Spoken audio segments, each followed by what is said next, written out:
we are in a very interesting time, which I read on the internet tonight that somebody said, well, this is a really exciting time to be a cinephile because everything's changing. And I think for a lot of us, it's a very confusing time to be a cinephile because we really don't know what the future is. Digital is not a storage medium. Because they have to keep changing it every couple of years. Well, every so often, the digital's every 7 years or whatever, the technology changes. Remember Laserdisc? If you're going to, you remember Laserdisc, you remember 8-track tapes, you remember all those things, and how many times did you have to buy them? Right. And now we had discs, now we have Blu-rays. Right. And the films that get lost in the shuffle. Like well, some films that just don't get everything gets released, lost in the shuffle. Yeah. I mean, I have a 16mm collection. I'm sure there are films in my collection that will never be on any kind of video medium. Right.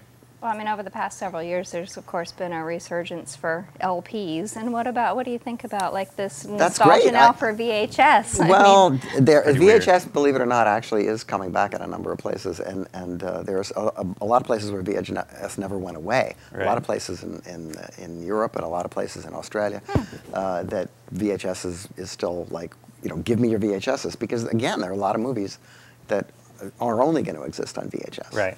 But do you think like how we watch movies in the future will influence how we make them? Because clearly people who are a product of the VHS period had a kind of unparalleled access to whatever they wanted whenever they wanted it. Whereas when you're growing up, you have to go to this collective experience of a cinema. Well, you had to go to the cinema or you had to watch them on TV, and if you missed it, you'd have to wait 6 months to a year to 5 years for another screening of that particular But, I mean, picture. do you think that influences the kind of films we make? Well, look, I mean, the people who are watching this show and those of us who like these kind of movies, many of us found them on videotape.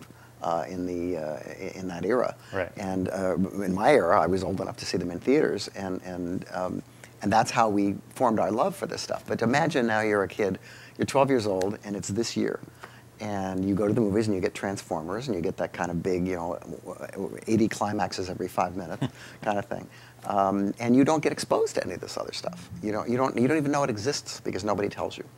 And there's so many other things to do. When we were kids, there was, you could play baseball, you could go to the movies, you could watch TV, listen to the radio, play records. That's about it, Right. And now there's a lot of stuff for kids to do.